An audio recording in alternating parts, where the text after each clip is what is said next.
Hello and welcome to The Good, the Bad and the Worst, a podcast where we watch movie trilogies and try to decide which entry is a Lahu the her. I'm your host, the Monopoly Guy. And joining me as always are... I'm Grana, and let's do all the things you want to do. And I'm Luke Morgan, and I have exorcised the demons. This house is clear. we're talking Ace Ventura, the probably unknown trilogy that is for the most part filled with what is an iconic Jim Carrey performance. One of the films that cemented him into Hollywood history. Is a pretty specific and unique and kind of one-of-a-kind comedic actor. We touched on it briefly with Dumb and Dumber when we did that, Luke. But Luke, what's your relationship to Ace Ventura? Because I know you're a fan, but walk me through the history. Look, Ace Ventura, as far as I see it, is like lightning in a bottle, right? I knew you'd say that. Straight up, the first line. No, so I absolutely adored these films as a kid. The first two films, obviously. Growing up, they just were. Obviously watched, I feel like, maybe way too young. And it's something that I was dealing with this week where I was like, okay, I've got two kids that are 10 and 8. And I'm like, okay, my memory of these movies, because to be honest, I hadn't seen these films in probably 26 years since I was a kid. And I was like, are these films appropriate for my children? And if you go on Common Sense Media or anywhere, it's very much some people being like, absolutely, must watch for your kids. I love this one a kid. And some people being like, this movie should be deleted from history. Nobody, not even adults, should be watching this movie because it's so hateful and all this sort of stuff and not funny and appropriate for human race. Brigade, though. And so I struggled with it. And I was like, you know what? I was like, I watched it as a kid and I just remember finding it hysterical. So why not? So I got my kids to watch it. Obviously, a couple things that are a bit inappropriate, they still had a blast. They were still giggling and cackling. And you know what? They were cackling at some of the inappropriate stuff too. So it's like, yeah, I don't know. I love this movie as a kid. I feel like this was probably my introduction to Jim Carrey as a kid. And then obviously it was just, Dumb and Dumber, The Mask, all this stuff that was just in rotations in my house. But yeah, movies I can confidently say I hadn't seen since I was a child. But there is stuff that I just remembered, like there's so much stuff I quote so much of this stuff throughout my whole life, and scenes that I've just remembered for this long. But yeah, I love these films as a kid, and I really enjoyed rewatching them. So, Rana, what's your relationship to it? Yeah, these are definitely movies like my parents didn't approve of and would not. I wouldn't be watching them if they were in the room, but they were huge. Amongst my peers, I guess, at school, people were quoting the crap out of these movies. I definitely absorbed a lot of them by osmosis and eventually saw them at friends' houses, right? Like, I didn't have the VHS at home or anything, but I particularly remember watching the second one quite a bit with a friend. And that's the one that lives in my nostalgia, is the second one, not the first one. And to me, like the Ace Ventura is Jim Carrey. Like when I think of Jim Carrey, I think of Ace Ventura. It's these movies. It's not The Mask. It's not Dumb and Dumber, even though I like those movies. It's not The Grinch. I don't know. It's definitely Ace Ventura. And then, when I got married, my wife is like a huge fan of the first movie. And so I watched the first movie a lot with her. And so it's kind of got a special place for me too. Even though it's not like the one that lives in my nostalgia hole. Yeah. Yeah, I'm the same. The second one, When Nature Calls, is kind of the cultural touchstone for me. For whatever reason, my sister and I watched this a lot as kids. It was, VHS we would have rented a lot, along with things like Back to the Future too. Something about sequels, like a lot of weird movies have sequels that you'll just enjoy, or at least I found that. Like there'll be random sequels to movies, and that's the one I'm connected with. And so this is definitely that. I didn't see Pet Detective till a bit after, but by that point, Jim Carrey was well imprinted in my mind. The first one is my nostalgia. Like both of them are, but 100%. The first one is the one I automatically think of when I think of Ace Ventura. So yeah, I don't know if it would have done that for me as much, because the first one is a lot more of a grounded film. It's in modern day Miami. It's like dealing a lot of football stuff. which still to this day I have no real connection with, but it's not the function. Football. But as a kid, it's like they're in the jungle and there's lots of animals and just kind of everything's a bit more of caricature. Yeah. Yes. That just kind of clicks a little bit more with. I think that clicked more with me as a kid, whereas the first one might not have been quite as impressioning, or I might not have been as I might have been more resistant to the first one, whereas the second one is just like complete wacko. Just let Jim Carrey go for it, basically, and string it together with a pretty loose plot. Whereas the first one actually kind of has a plot. It's got a lot of holes, but like there's a lot of time spent with the actual detective case in that movie, which I was kind of surprised at. Did you guys ever watch the cartoon? No, didn't know it existed. There's a Ace Ventura cartoon. I remember kind of liking it. I don't think it stuck around for a long time. Obviously, it wasn't like. Where did I see it? I'm pretty sure it was on like. Do you remember Saturday Disney? Do you remember that joint? I'm pretty sure it was on that. It was on some weekend like cartoon morning show, and I remember watching watching the Ace Ventura show. And like it kind of worked for me in my memory. Like obviously it wasn't Jim Carrey doing the voice, but you can capture that physicality in an animation pretty easily, right? Like, if you're not reliant on a person to do it, you can kind of get away with that goofiness. And I think actually people have a soft spot for that show, weirdly. Yeah. I had no idea it existed until sort of looking. I think I might have heard it once, but until looking through this, yeah. Again, kind of a weird string of things that happened in the 90s. I remember when we're talking about Clerks. Clerks had like 2 seasons of an animated show as well. And I think like cult hits in the 90s for whatever reason just had an animated show extension. Cartoon version.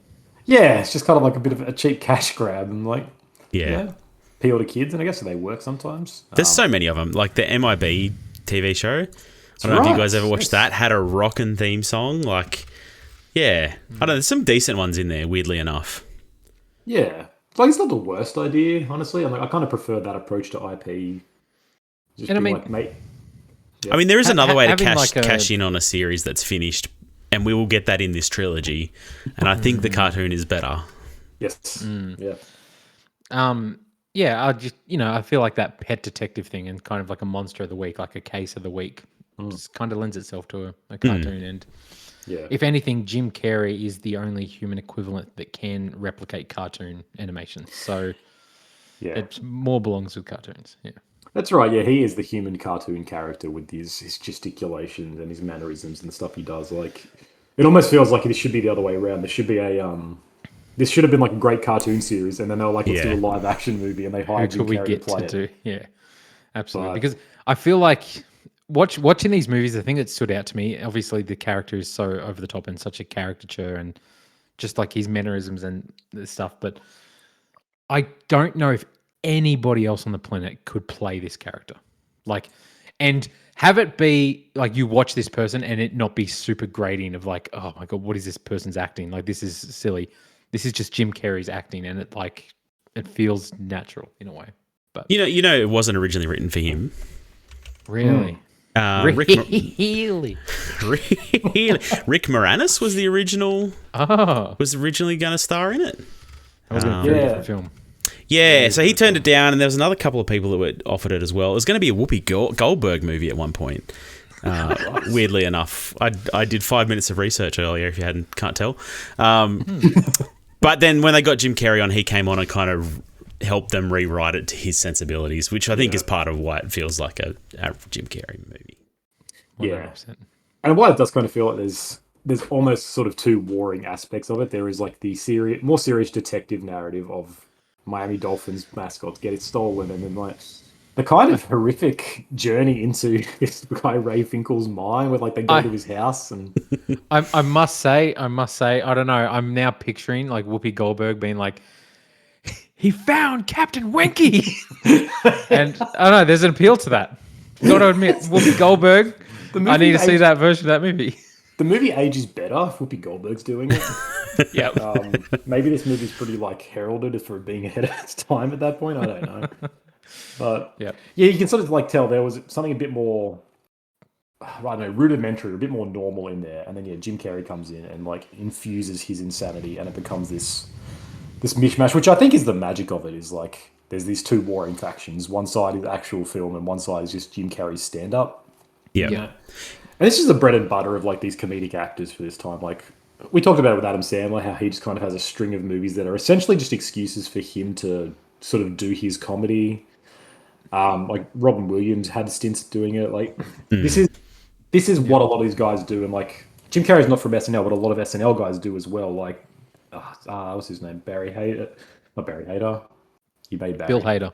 Bill Hader, and then Andy Samberg. Like these guys sort of make projects that give excuses for their material. Yeah. And this is very much what this is. Like this becomes a Jim Carrey display essentially. Yep. Yeah, I missed that. You could definitely see this being a real rote, comedy detective movie with lots of animals in it, and like that's it. That's the hook. It's that there's lots of animals involved, and not that there's this goofy ass guy just gesticulating the whole time. Like yeah. I guess that's almost something like Dr. Dolittle with Eddie Murphy, but again, he's bringing some sort of comedy to that. This is like standalone, and this is singular. Like you said, Luke, there's no one else in the world who can really do this, and. Should they try? Should they try? No, but be they a small child or whatnot. But like it is a kind of interesting thing. Like we will never see this specific thing again. I don't think they ever remake Ace Ventura. Not only because the first movie is kind of aged weirdly, but it's impossible to separate it from Jim Carrey, and I don't think there's anyone who comes in and takes that mantle. And if there is, like if a comedian does sort of come along who can do something like that. I imagine they would want to sort of make their own thing, and they would want to do their own little project. Chris Pratt's going to do it. There was inevitable remake. There was a time when Jim Carrey was coming back for a fourth movie. Sorry, yeah. So third continuation, surely. but not a remake with no one else. Yeah, I mean, it looks like it's been canned anyway. There's been no sign of it for several years, even though he like posted about himself on social media. But anyway, didn't he get replaced by a clone or something? I was going to say, yeah, he's doesn't even exist anymore. So no, didn't his face get fixed again the next time we saw him? Anyway, what's going on there?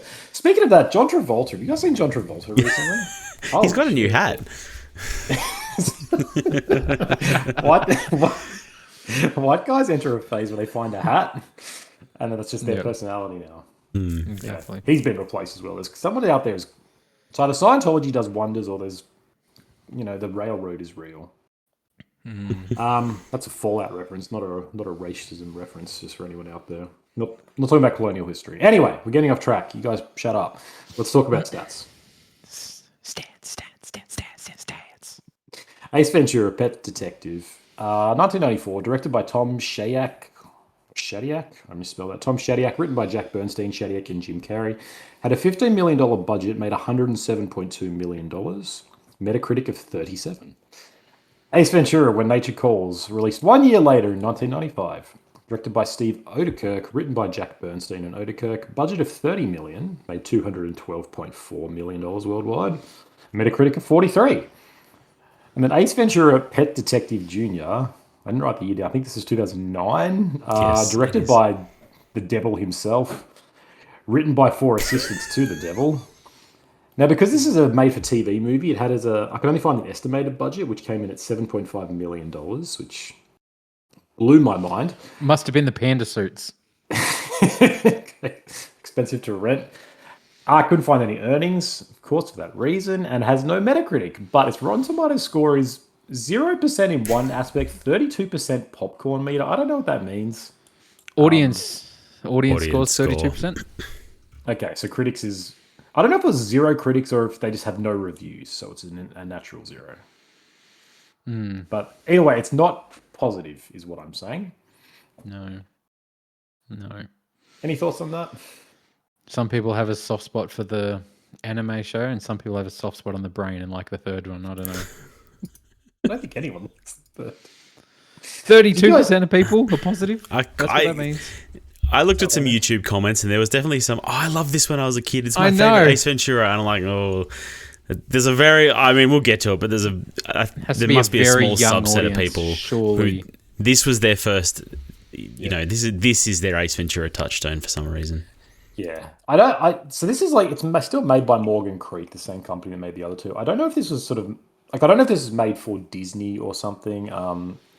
Like Cartoon Network. Cartoon bought the Network rights was what it to was it. made for. Okay, so it was yeah. So I can imagine. I guess you're 7 years old, 6 years old, and you turn it on, and this is happening. Like I can imagine if you were that kid and you've never heard of Ace Ventura, this would be funny because it's just like, who is this kid like me acting kind of strange with animals? I'll be honest, like they obviously set that kid up for failure. Like what shoes to fill for that poor kid. But I will say my kids didn't mind the third movie. They obviously knew the first and second one were a lot funnier, and I didn't see them laugh in the third one. They just watched it. But Yeah. It's, I suppose we'll get to it, but it's worth pointing out that the director of the third one is the director of the Sandlot Kids. Like, He's the devil himself. You call him the devil himself, but that movie's lauded. People like that one. There's plenty of people who belong to the Church of Satan. Does that mean that we... All right, let's move on. You're never going to be convinced. Now you've got me on topic. I haven't seen The Sandlot. Is that a thing? I remember liking it when I was younger. Which, speaking of Satan, that's just a funny line where he's like, "Yes, Satan." Oh, sorry, you sounded like somebody else. Speaking of quotes, that like have just lived on forever. That's a big one for me. Yeah. Me and to this day, me and my sister still say it to each other. Yes, Satan. Yeah, look, you're right. This guy, his name's David Mickey Evans. I'm sure he's a great guy. He made the Sandlot Kids, but to take on a 2009 Ace Ventura legacy sequel, you've done some bad stuff. You've got some bodies that you need to bury, is what I'm saying. You have some atoning to do. You know how Hollywood is. Yep. A lot of sins. Ace Ventura, Pet Detective. A goofy detective specializing in animals goes in search of the missing mascot of the Miami Dolphins. Yep. Perfect. Really pretty weird premise when I say it out loud. But it's so much deeper than that. The movie gets deeper than that. But it definitely goes places, yeah. Do you guys have, I don't know, how did the football stuff work for you guys? Because like I say, when I saw it when I was younger, didn't care at all. But it's that thing with good comedy where even though the jokes will often work in one aspect, like this has got a lot of references to people like Dan Marino, and they talk about Miami Dolphins so much and quarterback rings and all this stuff. None of that meant anything to, 8-year-old Australian me. But none of that matters because Jim Carrey's making stupid faces when they're talking. And like as an adult, again, it didn't bother me. I just kind of paid more attention to it. I was like, this is really actually dealing with a lot of talks a lot about football, and like Ray Finkel's brought in mid-season to replace the kicker, and he has these kind of stats, and they go on a lot about it. I'm like, I don't know. I didn't feel like it. I don't know. It rarely feels like a sports movie to me, or like. Obviously, it goes down the missing kick, but I feel like it's stuff that is easily understood by anybody. Like it's like, the grand. Everyone knows what the Super Bowl is. Everyone knows what the Super Bowl is. He cost them the game, like misses out, sort of thing. Yeah. So I don't know. Even watching as a kid, I never was like, I don't watch this sport. I watch a different type of football or see the difference. And I feel like, I guess watching this as a kid, this is kind of was my introduction to that. So I kind of understood.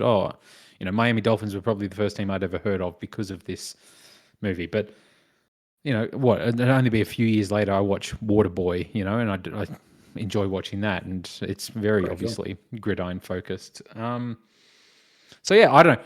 From my perspective, as somebody who also grew up with sports, though, I didn't find it as like a weird thing, even though I didn't know who Dan Marino is. I've known who Dan Marino is since the 90s because of Ace Ventura. I knew he was a footballer because of Ace Ventura, not the other way around. But yeah, I don't know. It kind of goes to that thing with Happy Gilmore too, where there's a bunch of golfers, and I don't watch golf, so I don't know who these people are, and it feels forced. But because I've got nostalgia for that first one, it doesn't feel like, there's these athletes that are forced into this scene sort of thing. But yeah, I don't know. Yeah, I think like there's lots of movies, and you name a good example in Happy Gilmore of like, let's bring in the stars of that sport, and kind of they make a cameo, but like I don't know those stars, I don't care. The movie works without them.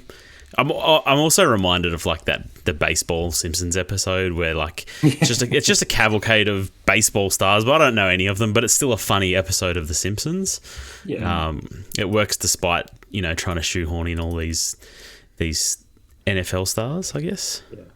No, I think it's indicative of really good comedy because even in like the sort of the base element. Something like Simpsons is a great example. Those jokes work on two levels, and it's usually they work for parents and for kids. And so there's kind of a basic primal humor to them, where it's like frantic movements or the way, like the delivery of a line is funny.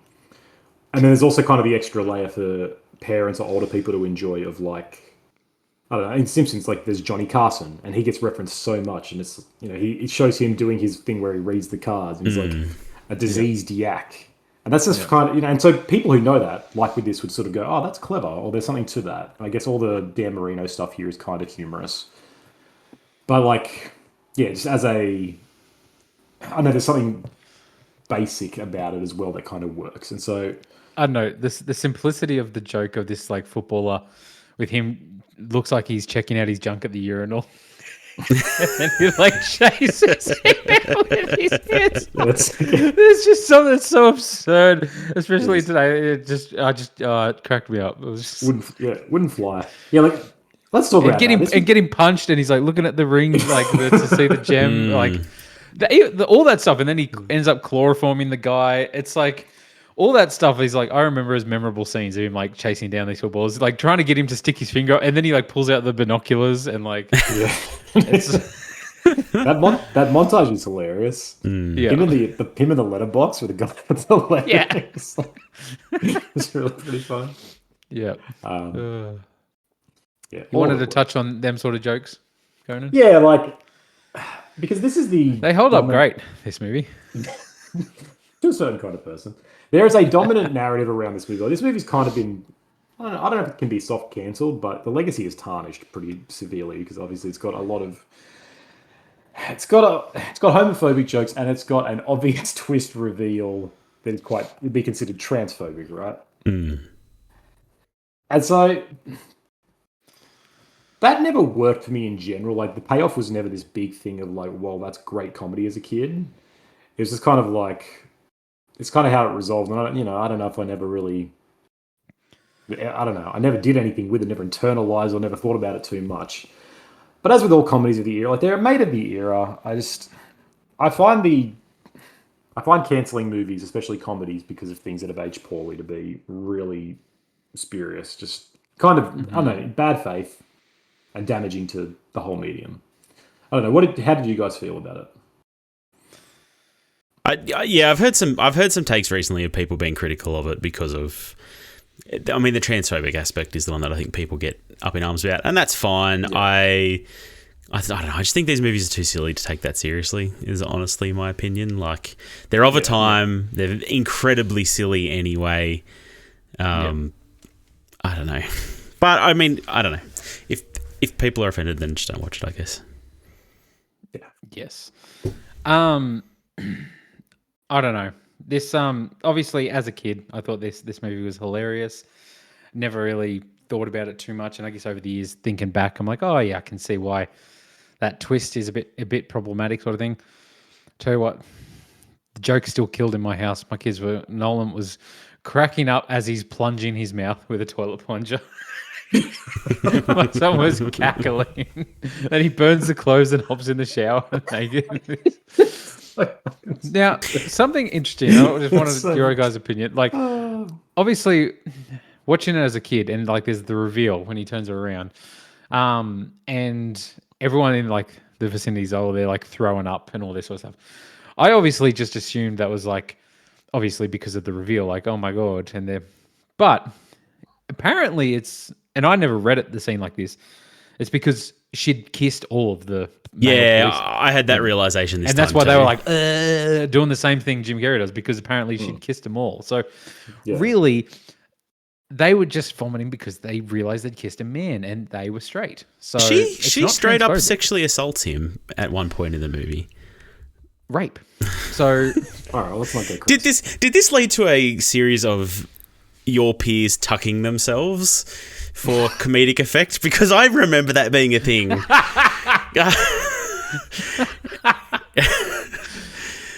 Unfortunately, I guess, I don't know. We can move on, but it may be repressed memories. I don't know. But holy shit! I mean, I'm too we played this for last, but I'm actually too young for it to really know that, because this came out when I was 2, and so this was like not a relevant text to people my year. I'm sure a bunch of people had seen it, but it wasn't like, hey, have you guys seen the recent Jim Carrey film? So I don't remember anyone tucking really. I'm sure in high school some people did it, yeah. Yeah. But yeah, maybe they were just referencing Silence of the Lambs. Who knows? Yeah, exactly. Who knows? There's so many cultural references. The tucking involves. I don't know. There's just, obviously it wouldn't be done today. I don't feel like you really, like, if you were going out of your way to watch Ace Ventura in 2026, you are choosing to be offended if that's something that you find offensive. But it's an easy film to avoid. It's not like that prevalent in mainstream media. Yeah, you can avoid Ace Ventura. You're not missing out on a bunch of cultural touchstones in 2026. Really, I don't know. This is like the dawn of Jim Carrey. So that's true. So I think I think maybe it is. And I mean, I think I can't be the only person that every single time in my life I've parked a car, I say like a glove. Like a glove. Like every single time without fail. Yep. So maybe it is super culturally relevant. Who knows? But I don't know. I still found it funny. So yeah, it is what it is. Yeah, I mean, like every time I play Monopoly, whenever someone passes go, I'm like, do not pass go. Do not collect $200. And for the longest time, I kind of knew of that rule before I'd even played the game. I was like, something happens here. But yeah. So, I don't know. Jim Carrey in general. I guess we kind of talked about it a bit in the Dumb and Dumber, but this is like, I just need to bring it up again, starts on A Living Colour, which is like a stand-up, kind of like an SNL, but mostly full of African Americans. He's like the only white guy on there at the time. Does a lot of stand-up. He's hustling. He does has a sort of long career through the 80s of like bit parts and shows. He's plays a few serious roles as James Carrey. He's in a Dirty Harry film as a celebrity murder victim. And then this comes along and really kind of like explodes him, I think. In 1994, he has 3 movies. He has this, then he has The Mask, then he has Dumb and Dumber, all in 1 year. What a trio of movies. Is that not the biggest year for an actor ever? When you talk about like culturally important sort of movies. Like, I think it is. It's definitely, I would say, like the top 5 of greatest years for a thing. And like I said, especially from nothing, when you're talking about like he wasn't like this mainstay attraction in Hollywood before 94, then to have the 3 movies that he's most known for the rest of his life in 1 year. Yeah. The evidence is in the salary because he gets paid for this. He gets paid $350,000, and then 10 months later or whatever, he gets paid $7 million for Dumb and Dumber. Like his star power goes up exponentially in the course of 1 year. This movie comes out and is a smash hit. The Mask is a huge, huge thing, which I also loved as a kid. Don't know if it's that good anymore, but definitely watched it a whole bunch of times. And then it kind of goes on a pretty insane run. Like those 3, he's in a Batman film the next year. Ace Ventura: When Nature Calls, The Cable Guy the year after, Liar Liar, Truman Show. The 90s belong to Jim Carrey. Like there's no denying it. Would you say he's the comedic like icon of that era? Because I guess he's up against Robin Williams, Adam Sandler.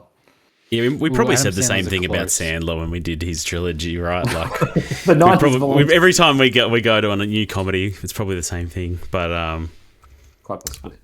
Yeah, I think so. I think that's probably fair.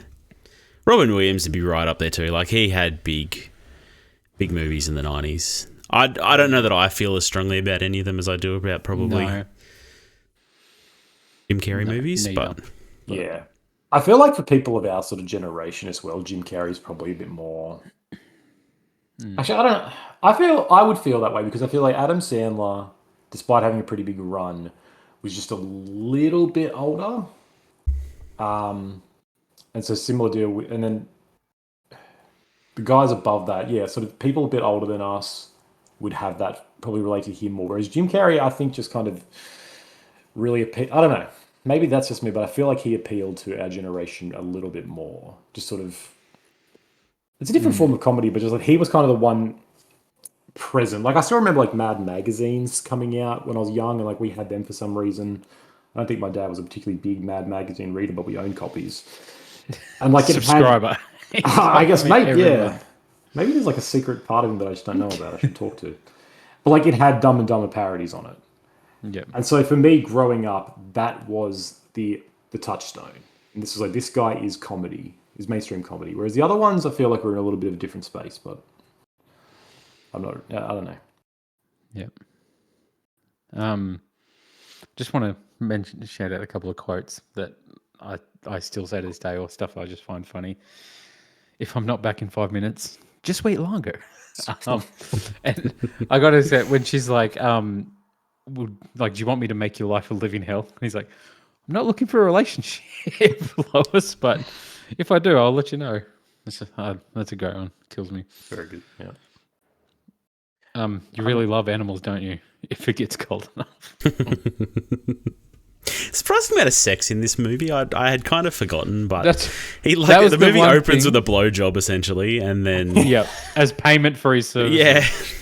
Oh yeah. See, I don't know. That just imprinted on me as a kid. Like that's why the first one's imprinted. But that's how you get how business works. I must admit, like that just is the one thing coming into this movie I hadn't seen in a long time.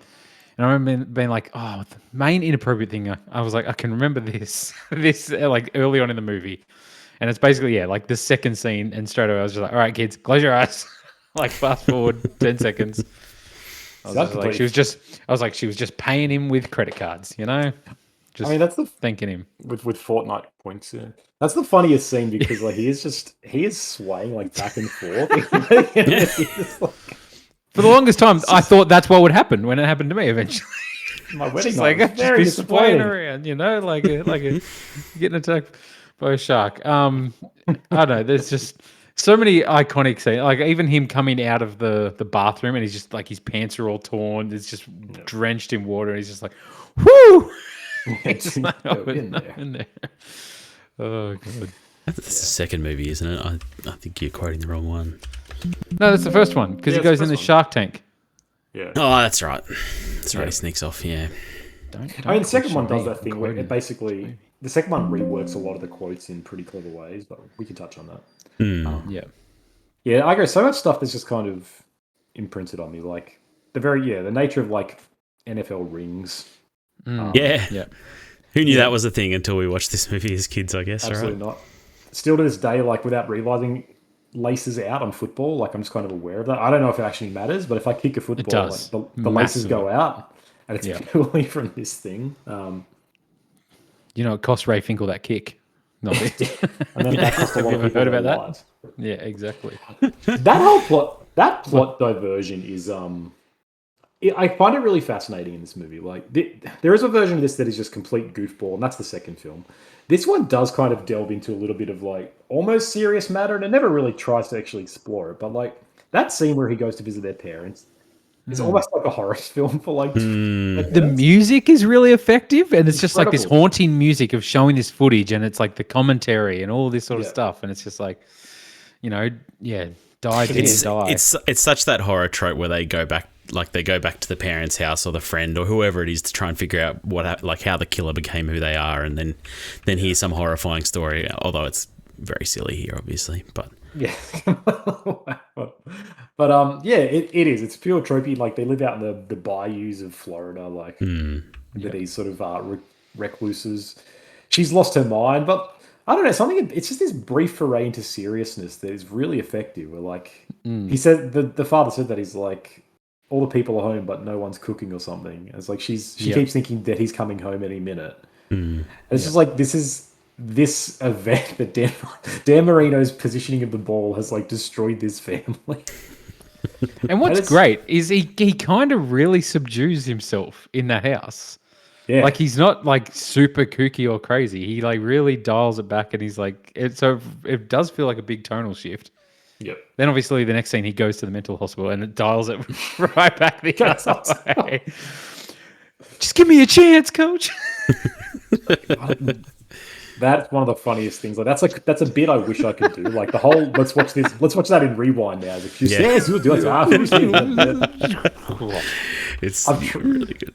Does it? I've tried it. Expertly. It's incredible. Like it's insane how he does.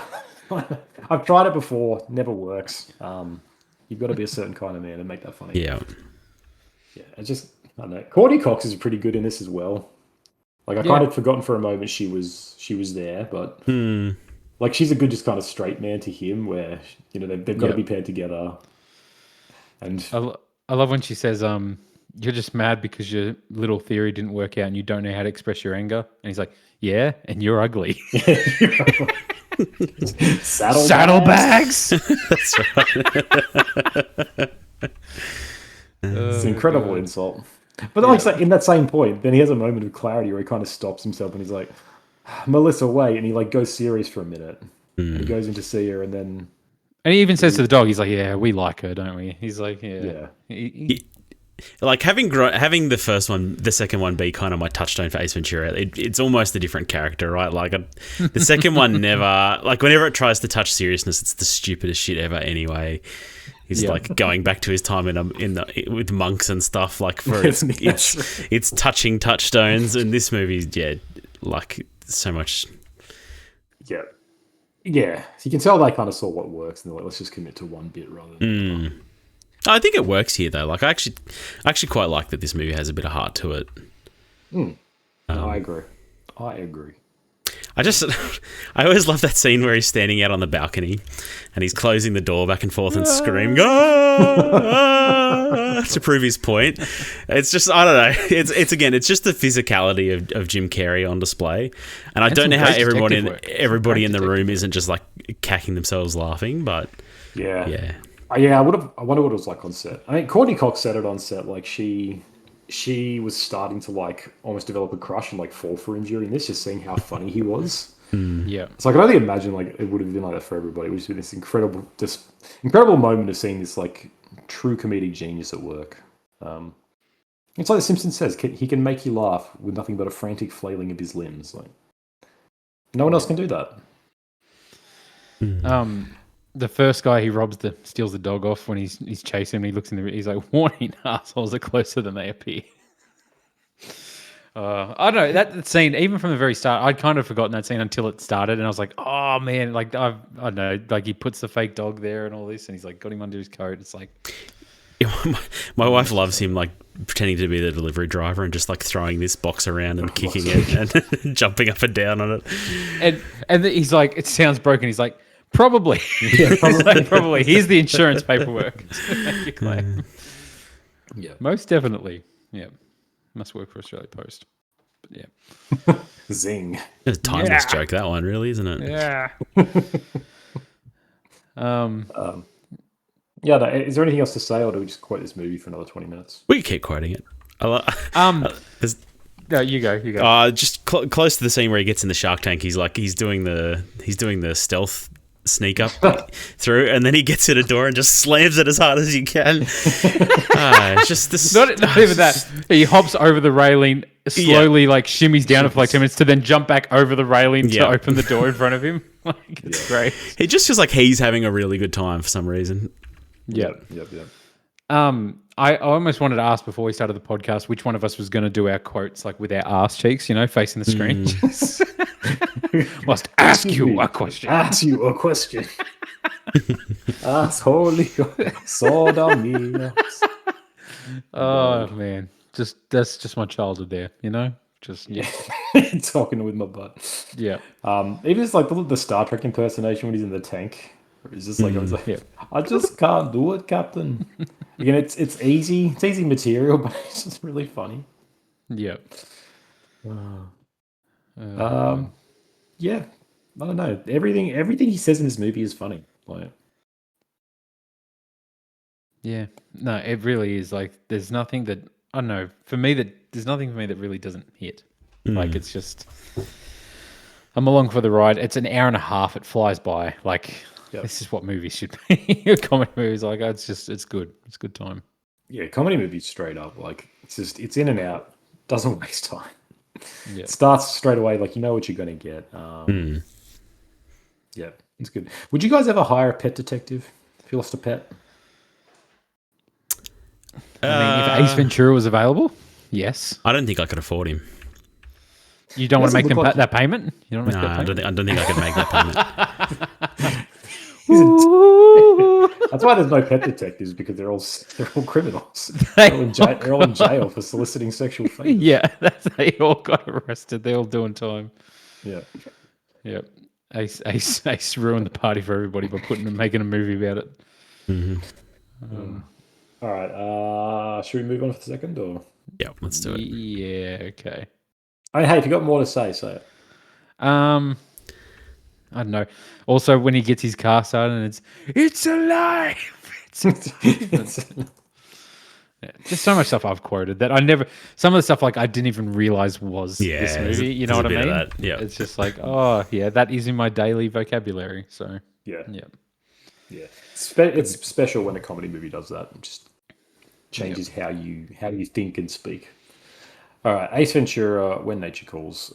Ace Ventura, the pet detective, returns from a spiritual quest to investigate the disappearance of a rare white bat, the sacred animal of the tribe in Africa. Plot not needed. Yep. Yeah. Kind of. Very secondary to just Jim Carrey goofing off in this movie. Just doing a whole lot of, yeah. It really feels like they just abandoned any hope of like the heart, I guess, that the first movie has a little, like just a sliver of. This movie just throws that out the window. Yeah. Absolutely. Yeah. We'll admit, and I remember this clear as day, opening this movie messed me up as a kid. I cried when the raccoon falls. Yeah, cliffhanger. Bawled my eyes out as a kid. Hated the opening scene, and I remember like it starting just being like, "Oh, here we go. I'm facing my childhood trauma. Here we go again." And my daughter got upset watching. And I was like, "I know that feeling." You weren't just admiring the parody of Cliffhanger?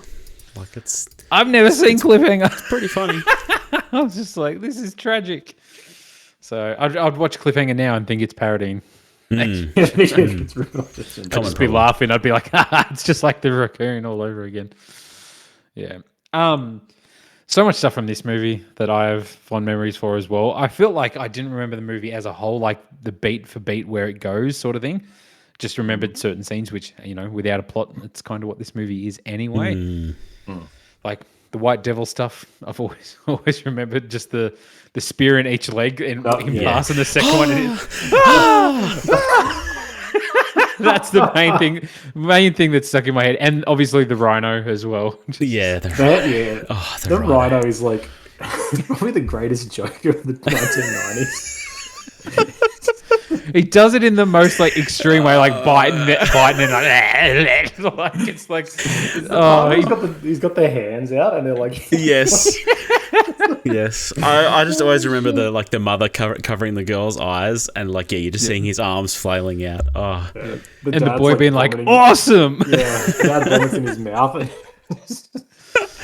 It cracks me up every time. Just like, what does he say? It's like, man, it's really hot in rhinos. It's getting hot in these rhinos.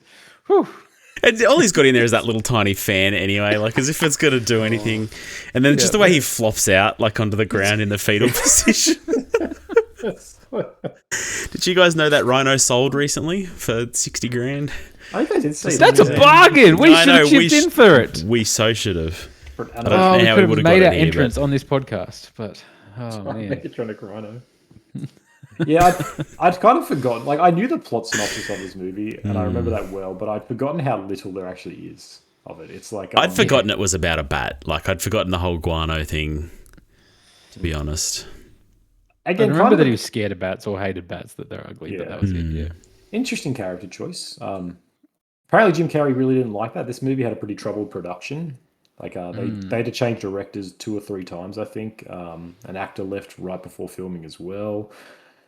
Originally, at one point, who was it? They wanted can't remember who. It was like a real director they wanted for it, but then Chris Nolan's first film. But Jim Carrey didn't know him, so he didn't want to give him a go. So he gave it instead to this friend of his, Odekirk rather. And then he didn't like the character choices. He didn't want him to be like 8 bats. He wanted him to be allergic or something, but that didn't fly, and he was clashing a lot, and so a lot of problems. But they made a movie that grossed double the first one.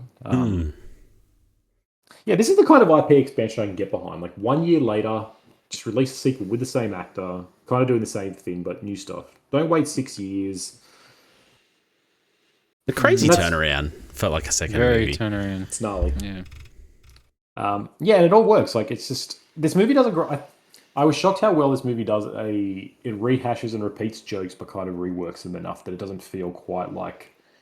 Remember this funny joke? Here it is again. It's like, no, this is Ace Ventura. This is what he would do. Like, it has the rewind He joke. makes again. these jokes, yeah. Yes, yeah. It has the rewind joke where he tells how he found, like, what he knows that Caddy or whatever his name is did. He's like, that explains that explains that, and that explains the abrasion on your palm, and he rewinds it. Really funny. Yep. Yeah. I don't know, and then I just kind of wrote down quotes mostly. Yeah. Does anyone else, whenever the stewardess says peanuts to you, you go, yes, I have one right here. It's bulky, but I consider it a carry-on. No, but what does that mean? You haven't used that in Chance? What does that mean? Like, she says peanut? Yeah, I know. Because it sounds like she's saying penis. And he's like, yes, I have It one. doesn't sound like she's saying something nut. He's implying his penis, obviously. Penis. It's a very. Penis? I almost wonder if he's supposed to be just super annoying there. Like, he almost is too. He's just trying to troll. Too much. Yeah. I don't know. I always quote that. Let's do all the things you want to do. When the slinky fails right at the end of these 10,000 steps. You guys just waiting patiently for him. Yep. That is one of the funniest bits. The whole temple thing where he goes in there and the monk is so eager to kick him out. Yeah. You spent 80 years trying to get this. No, it's fine. I don't like it anyway. I don't like it, really. He goes in there looking for Ace Ventura and he's like, we have no names or whatever it is. And he's like, he talks out of his butt. Oh, right over here. It's like, him. Yeah, this way. Yeah. Oh my god. It's still like I remember being so grossed out by this as a kid, and still it just was like, when he's like loading up the loogie to spit on the chief. it's the most extreme, gross, like power up loogie ever, and they all come out with it just drenched in it. It's like, oh my god! They all had a good time though. Is the other funny part of that? Like, yeah. They just cackling. I love the bit where he gets hit by poison darts and he's just like slowly losing limbs that he's running through the jungle like that. That's another thing that I have pretended to do, and people around me have pretended to do a lot as kids. Yeah. Get shot by darts. What he says, like, 2 darts is too much. Gets hit with like 5 more in the back. I think I lost him. Yeah, it's so funny. Yeah. Was it when he goes to the room with all the heads, the like safari room? It's like, something's wrong. Of course not. This is a lovely room of death. Yeah. I still quote that to this day. For all the talk of like the first movie not aging well, this one kind of surprisingly does. Like, there is kind of like a conservation message and a respect for, native ownership of the land and rituals and stuff like that. Like, in a way that the first movie doesn't even delve into that stuff, obviously, but people, have a go at it. This movie, weirdly, like, kind of pulls it off, I guess, or has aged okay. I think. I've read some criticisms, people saying that it's not this. People people who I think want to just hate Ace Ventura, or just people who have issues with this kind of comedy in general. Have like cultural appropriation kind of stuff. Yeah, I guess you could go the white savior route too, I suppose, if you wanted to. Yeah, and the depiction of the indigenous people is kind of is racist comedic by being simplified, or you play for laughs, where it's like they're the othering and all that. And I'm like, again, same sort of arguments. I'm like, A, this is of the time, but B, like you say, I think this is actually. I was surprised how tastefully it was. Like, it's 2 indigenous tribes that are being taken advantage of by white colonialists. Ace Ventura is very anti them. And they're not like, he doesn't walk into the village and they're all like bumbling like ignoramuses or something. They're just like, they're a tribe. They're an indigenous tribe, and they have their rituals and they have their way of living. Like, there's really not anything to. It's surprisingly doesn't take many, if any, shots at them of like. That's how I felt. Yeah. Yeah. And so I don't see how that sort of criticism of it being that, like, and I was reading about the language they use, like they made a language. It's like, it's a mashup of a couple of existing languages, and like a Quincy Orcha, meaning white devil, is taken from another African dialect, but Bumblebee tuna. Bumblebee tuna is is a traditional phrase that's used a lot. But this is, again, like, this is kind of an extent of work they don't need to go to. Like, I think if there was no care or effort put into it, they would have just said like gibberish or something, or they just would have done something else. But like they actually kind of said this is a fictional tribe, or these fictional tribes. Here is a fictional language that's kind of a blend of these things. Like I don't know. I respect that a lot more than I think it gets credit for. Like, makes a mockery of the rich people that are wearing like the fur coats or the foxes on them and stuff like that as well, by showing how funny it is to wear the Monopoly man on his shoulders, which is very, very funny. But that whole the dinner. Let me guess, you must be the Monopoly guy. It's really like from everything from when they start driving and he drives through the jungle and he's singing Chitty Chitty Bang Bang, flips the car, lands it perfectly, and then into the dinner. It's just like, I don't know. It's just the funniest shit ever. Like he's just trolling everything. He's putting the zucchinis on his fingers. He's got the asparagus in his teeth. Yeah, like it's when he meets Caddy for the first time and he gets the whip. Is cracking in the arse. Yeah. It's like, look, it didn't look as painful when you did it to the horse. Yeah. Him rolling the car and it like landing perfectly. It's similar to what Grant was talking about with the first one. And then he like gets out, but just swings the door open into the car next to it. Like he just this perfect landing doesn't hit the other cars, and then just like slams the door open into it. It cracks me up. Yep. I don't know why the whole bit of this like huge like warrior coming out but just carrying the small guy on his backpack is still a great bit for me. Then he takes him off and he's like scared to unwrap the backpack. Like the big guy's like, "Oh, he's gonna bite me." That fight's great. That fight's always been great. Crack me up. Yeah. That whole scene into the tribe is one of the funniest things. Really, he gets the mask and he's dancing. And he just come on, ladies, give me what you got. He pushes the guy on the fire thing so he can run across it. The trials, the surgery, like the birth pushes the baby flies out. Just incredible, yeah. I mean, this movie's just many skits strung together, and 100% of them work. Yeah. Yep. Absolutely. Like, I legitimately just found there's nothing about this movie that I just didn't enjoy this time around. Nothing I found was annoying or frustrating or bad. Like, everything is like the guy gets me. Jim Carrey is just the funniest fucking person. Like, even when he's like dusting for Prince, and he starts doing it, and it cuts to the entire room is just white. He's like, damn, not one freaking clue.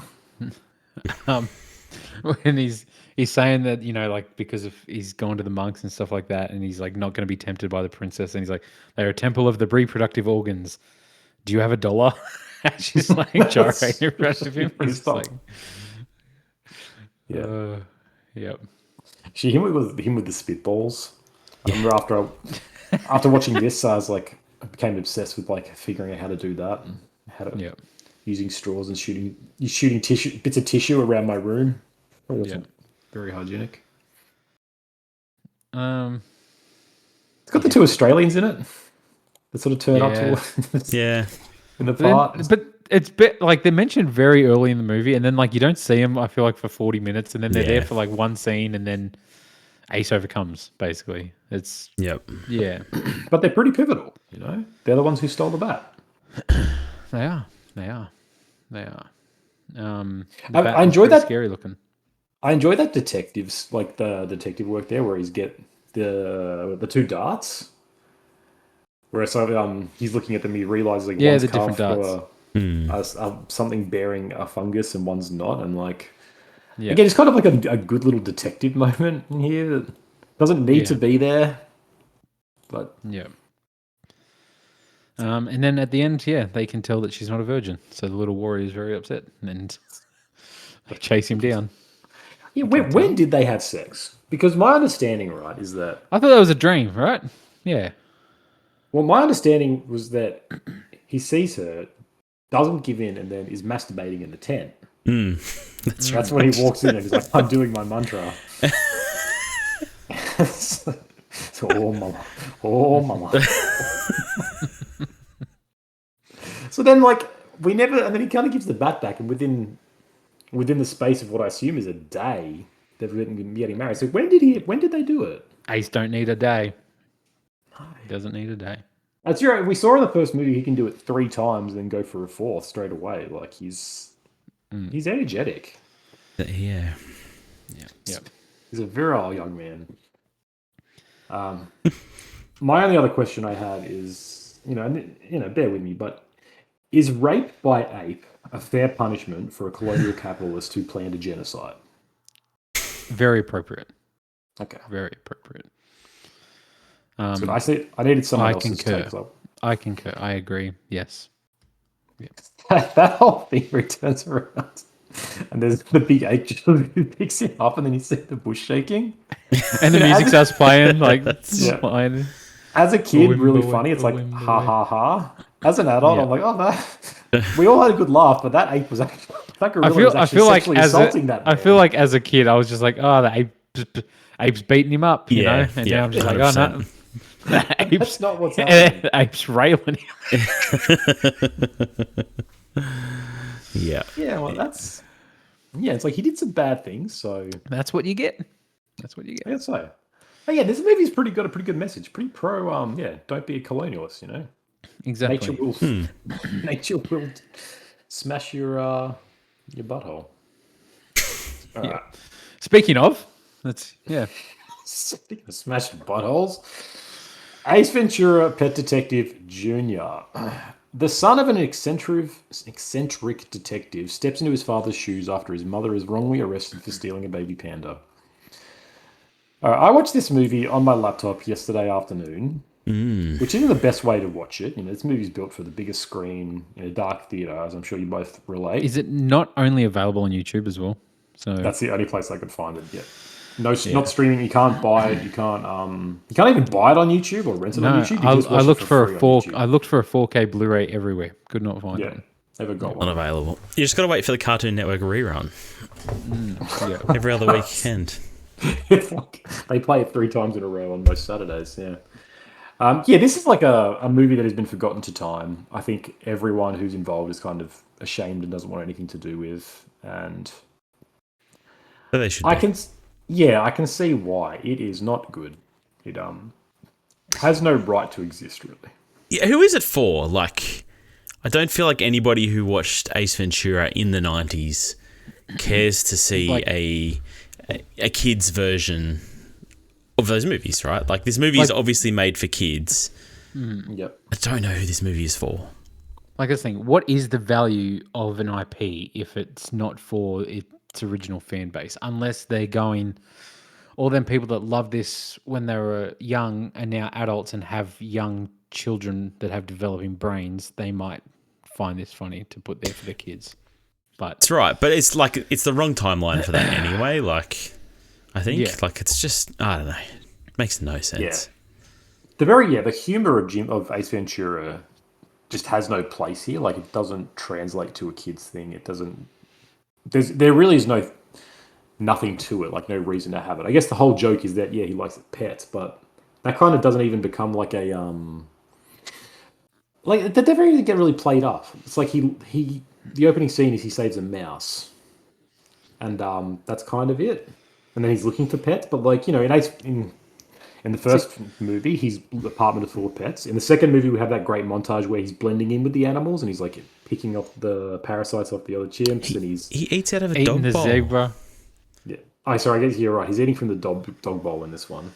It's just this. Yeah, it's like that is the joke, and I guess they were like, that's funny. Kids like people acting like animals, but this kid doesn't act like an animal. Besides that one bit, the rest of it is just him being kind of low energy, high energy, like not even really doing any of the Jim Carrey stuff. This is like the worst assortment of acting I've ever seen in my life. Like, it just feels like there is nobody trying in this movie. Yeah, it's hard to criticize this movie, I think, for the acting. Like, you've got kid actors and you've got what's obviously a very phoned in script. Yeah. Like, I don't like, yes, it's bad. Not the thing that the kids, the adults are bad. Yeah, too. I know, but the thing I don't like about this movie is it's just aggressively like nothing. Yeah. Like it has no vision. It's not trying to do anything. It's not even really trying hard to replicate the originals. It tries to present us with some like weird backstory on why the Venturas are the way they are. With some evolution. gene past, which we don't need. Nobody asked Like Ace Ventura is an enigma and should continue to be an enigma. This movie is for no one, was made for no other reason than a cash grab, I guess. And I assume it massively failed at that. Enjoy the $40 he just profited. Because I don't know, this movie was just like, you know what? I'm going to be honest, guys. Like, you did it. It didn't take you long. You found something worse than Anchorman for me. So that was the worst movie I'd ever seen, and now this has topped it. So didn't take you long. Such a bizarre take. Like I had the same thought about like, is this the worst movie we've watched on this podcast? I think it is. And like, I think there's different kinds of bad, right? Like there's bad where the execution is bad. There's bad where like the vision is bad. And then there's this where it's just like nobody cared about anything in this movie ever except for trying to grab some cash. And that was it. And it's just like, it's like almost distastefully bad. Not to like really send everyone in a hussy, you know, and just like compare 2001: A Space Odyssey to Pet Detective Junior. But like, you know, there's a reason that you don't enjoy a movie now as opposed to when it came out. Yes, I feel like I wouldn't enjoyed this movie in 2009 as a kid, like a younger person watching this movie for the first time. I felt like I would have disliked this movie very passionately. As someone who grew up watching the first two movies and loving them, I didn't even know this movie existed. So I guess that's a good thing. And there's other bad movies that we've watched that I've had fun with. Like Alien Resurrection is a bad movie, but I have fun with that movie. And there's heaps of examples in this in history. Like The Room is a great one where it's you know, categorically it is a bad movie, but people find something fun in it. But this is just so soulless and heartless that I think that's impossible. Yeah.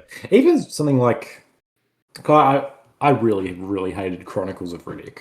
And that's still fresh in my mind. But that's the kind of thing that, like, I really hated everything it does. But at the same time, you can see there is, like you say, there's an intent behind it. There's kind of a reason and a vision, no matter how bad or... Somebody had a vision for that movie. Yes. And so everything that's being made there has an intent and a reason and a purpose and a goal they're trying to reach for a proper reason. Yeah, this movie is, like, offensively kind of hollow. No one made anything here. Like, there's... Obviously, it's made for TV, so it is shot just bland as bland can be. Like, there's nothing going on. There's no physical comedy, really. There's no, like, comedic delivery. It is a job. It's like a movie in terms of the commercial production of it.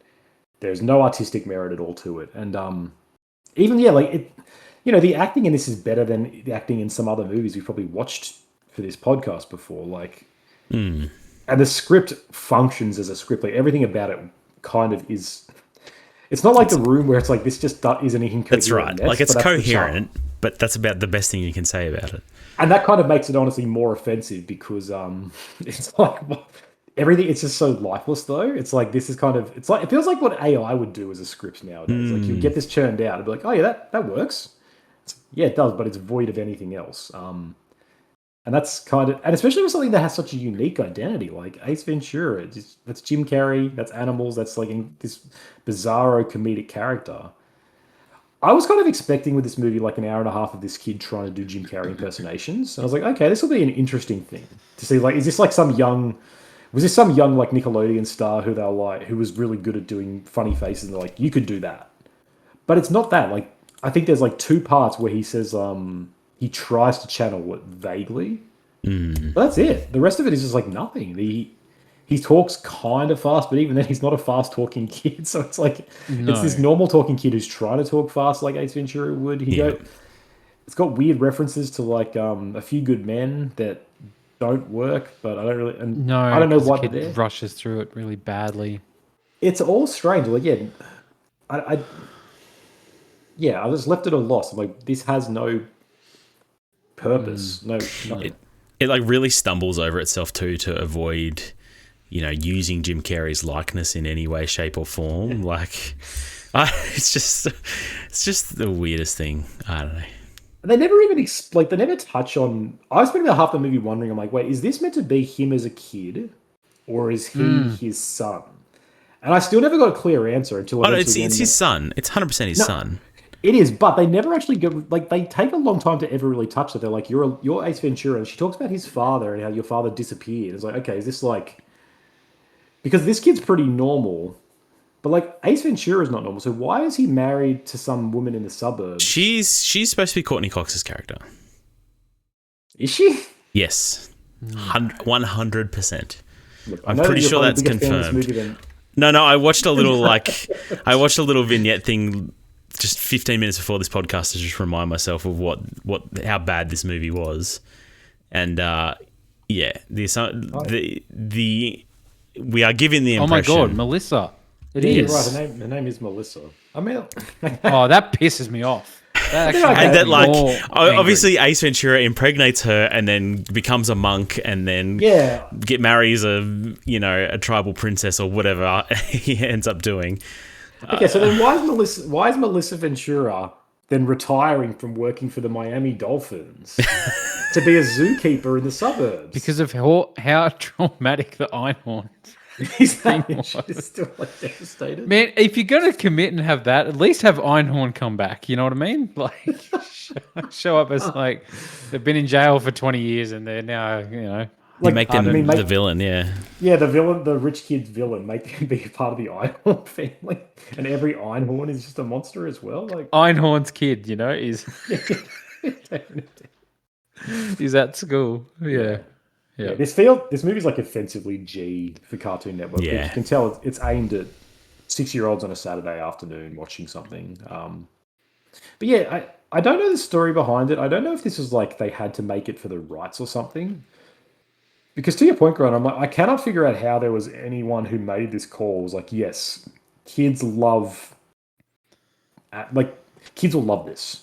I really don't sort of understand where this is coming from. My understanding, and this is not a good justification for what they've done here, for what they've done to us, but the Cartoon Network made a big deal about showing the original Ace Ventura movies on their network sometime in like the mid to late 2000s, right? So they tried to bring back Ace Ventura for a new generation because all of us watched it when we were kids, even though we probably shouldn't have. I imagine the version they run on Cartoon Network is neutered, but yeah, there was an attempt to like resurrect the franchise to a new generation and then bring along this new TV movie. It's the strangest way to do it, though. Yeah, like a profound misunderstanding of something. It's weird though that we get this multiple times with Jim Carrey movies. Like this is not the only one. Like there's this, and we obviously watch Dumberer and Dumberer or whatever it's called. It's a banger. true. That's a good movie. That is. I think we came around on it to some degree, right? But it's also a shameless cash in. You could definitely say we can all agree on that. There's Evan Almighty, which is the Bruce Almighty sequel that stars Michael Scott, Steve Carell. Considered a very, very bad movie. And then there's Son of the Mask, which is also a really, really bad sequel to The Mask. Like, we have had this multiple times with Jim Carrey. I don't get it. It might be just because he kind of refuses to come back and revisit these characters. I think he makes this IP so valuable that they're like, we need more, and he doesn't come back for it. And he's just like, nah, I'm done with that. It's like, I'm making 16 Sonic movies. that's Sonic's the only thing that he's like, this is me. I'm committed. Weird. I'm sticking with it. This is what's so strange about Jim Carrey because he does do it with Ace Ventura straight away. The next year, he's like, "Yeah, I'll make a sequel." I don't think he. Really you can wanted see, to that and you can much. understand that. Like, if Ace Ventura was his breakout, and they're making a sequel a year later, I can see him signing up for that pretty early on and going for it. But I think he was reluctant, but he did it, and he got like 10 million compared to the 350K. So it's like huge payday, whatever. But then you're right. Like he kind of seems reluctant to ever do sequels. He keeps making new things, sometimes to pretty bad results and returns. And then he and then he makes but then Sonic he sticks to. He's like, yeah, this is the kind of thing. And like he comes back for Dumb and Dumber. What was it? 20 years later, where he says lightning in the bottle can strike twice. Fuck you, Jim Carrey. Lightning in the bottle can't happen like that. That's not how it works. So he's had such a weird career with that, like with what he wants to do. Sometimes he just makes really bad decisions, but then other times he seems to have like his integrity really matters to him. He's like, no, I will not return for these other things. It's I don't get it. yeah, it's interesting. Because I get the same impression. Because there's that series he did called Kidding or whatever as well for a while. Like that was the thing he was doing. And it seems to take itself very seriously as far as I can tell. I've never watched it, but... There's always been part of him that wants to be a serious actor, I think. Even sort of early on, like he made The Truman Show in 98. Great performance by him too, by the way. And great movie, I think. Great movie, yeah. Incredible. And like that movie's definitely got some comedic elements to it, but it's not a comedy overall. It's a drama. It's pretty serious. Mm-hmm. And, like Man on the Moon is about a comedian, but it's more a thing. And then he makes after The Grinch, he makes The Majestic, which is a very saccharine, self-serious movie. And, he makes Eternal Sunshine, which is like a touchstone for a whole generation of people. And then he makes, Series of Unfortunate Events, Fun with Dick and Jane's, and then The Number 23, which is like a horror thriller, ultra serious movie. Like he's a very weird guy in that he always seems to want to have. I think he knows that he's more than just his comedy, but he doesn't really either doesn't know how to work that, or he's not actually as good an actor as he wants to be. I don't fully understand. And we'll never know now because he got cloned. So yeah, it's just a shame. Until they get him out of there, they got him. There's part of me that gets the impression that he doesn't like Hollywood either. Like he doesn't like the machine that makes these movies to some degree. No. And yet at the same time, he's making a million Sonic movies. Like, I don't know. These arguments don't really hold water, I guess, to some degree. But we're all, there's multiple wolves inside of us all, right? Yes. In me are multitudes, yeah. That's the he's had a problem. His personal life was pretty, he had a girlfriend who died, and he was kind of embroiled in that about his parents were trying to sue him, saying that he sort of provided sort of got her into drugs and ended up killing her, which I don't think was proven. But then also he was dating that hardcore anti-vaxxer who she wasn't in a sex cult, but she was really during the COVID stuff she was super against the vaccine and against all kind of pro QAnon stuff, and he was with her, and so he's kind of had a bit of a weird thing, and before he sort of pseudo-retired from acting, he was really getting into painting, and he did a series of videos that he was kind of talking about his philosophy, and he seems like a pretty a true artist. Yeah, I mean, if these movies prove one thing, he's a weird guy. He's a unique guy. Right. So it's you see his acting and stuff like this, and just his improv and his chaoticness, and you can be I can see he's kind of going off the deep end a bit, but there's something going. I love him. Do you know? I love his son, Ace Ventura Jr. Oh yeah. Josh Flitter had a long career because of his after this. Dude never acted again.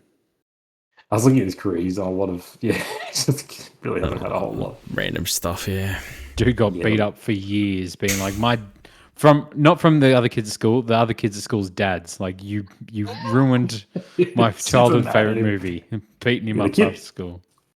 There is a DVD of this. One of the 4 photos on IMDb is of the DVD and HD DVD release. So another reason why HD DVD failed. Blu-ray was always the real format. Blu-ray wasn't going to mess with that shit. They're we don't have that, but HD took it. Yeah. Exclusive to HD. And Cusack's in this, which I'd forgotten that. I didn't really even realize Joan Cusack had a sister. But then looking at her, I'm oh yeah, she definitely looks like her, but obviously hasn't been quite as successful. No. Yeah, okay. Would you guys watch a 4th Ace Ventura? Jim Carrey comes back. He's an old man. Yes. Yeah. What if it's a serious film? What if he's washed up, but he's got to come back for one last case, and he's trying to redeem himself? Logan, a Logan Ace Ventura. That's right. There for it. I am there for it. It's so hard. Melissa's divorced him and taken everything, and so he's run down. He can't afford anything. His son shows back up. The kid from Ventura Jr. He's an emo 20-year-old who's just I hate you, Dad. He shaves his head constantly because he doesn't want his hair forming like his dad did. And he's going to solve one last case to redeem himself. Yeah. Yeah. I'm here for it as long as it's not a sequel to Junior without Jim Carrey. I won't touch that with a 10-foot pole. I don't think anybody's going to do that. There's just no way. No. I hope they don't either, because after Dumb and Dumber 2, I'm like, these sequels don't work. Yeah, I mean, the one that they were talking about seems to have dropped off the face of the planet, so it doesn't seem like we're going to get it. Yep, which is good. All right, well, that was Ace Ventura, then. The much maligned, 1/3 maligned trilogy. If you haven't seen it, get onto YouTube. It's there. It's Don't. It's not Don't. worth it. It's really Go not watch the worth first it. two again. It is a good way for it to pass 1 hour and a half. It'll pass by. All right. What are we doing next? What are we doing next? We did not talk about this. I believe we're on to We Luke's do- choice, but We do need to rate and rank these. Oh, yeah, we true. do. Sorry, I forgot about that. For me, it's an easy 2-1-3. Yeah, I'm the same, and I thought I'd be an outlier with that, but I mean, I'm with you. 1-2. totally valid. I'm not counting 3 as a movie. It's not a real film. Yeah, no. I have that soft spot for number 1. I feel like as you say, 2 loses the plot and just sticks with like the caricature of Ace Ventura. But I think that's why I prefer the first one. I prefer more. This sounds weird. More straight men around him, as in like where he's this. Not such a like I don't know. There's this one crazy character in a real situation. You know what I mean? Yeah. Where he's the outlier kind of. You're thing. really into NFL as well, so I can understand. Exactly. Yeah. Laces out. Always. Yeah. Good luck, listen. Clear hearts, don't lose. Something like that. Yeah. All right. We're not becoming a football podcast. All right. That was Dumb and Dumber. So what are we doing now? What are we doing next? What are we doing next? I Is it my think- pick? I believe it's Luke's pick. We might discuss it off air and It'll be a surprise be a episode. Again. surprise. I love Like those, yeah. you weren't expecting Ace Ventura this time. You weren't. No. You're expecting us to watch some weird, shitty Western movies. But Yeah, we surprised you. just some of the best ones in history. We surprised you, Ace Ventura. Luke I've is got going a to few hate things. those movies. Anyway, I've got a few things that I need to discuss with the guys, but it'll be something good. trilogies that don't exist incoming. Oh yeah. I don't do them. No, of course. Anyway, All right. Well, thank you for joining us for another episode of Good, the Bad, and the Worst. This podcast is brought to you by Trilogy of Books. Third one's almost there. Trilogy. Right. Oh, look at it! Yeah. Look at it! Almost there. Got to do one last proof, and then it's out for market. Nice. Buy that on Amazon, please. For the love of God, give me something to look forward to. Yeah, if you like this podcast, please like, share, and subscribe wherever you listen to your podcasts. Comment what you want us to review as well. Yeah. Give us ideas. Yeah. Tell us why Ace something out Ventura: Pet Detective Jr. is actually good. Like, If I'm you are a looking for fan reason. of that movie, unsubscribe. You've summoned them. All right. Let's not say that. Come on, we can't afford that right now. No. All right. Anyway, yeah, tell everyone about it. Like, share, subscribe. Let us know. Get in contact. We appreciate it. Thank you, everyone, and we'll see you next fortnight. Take care Bye. now. Bye bye then.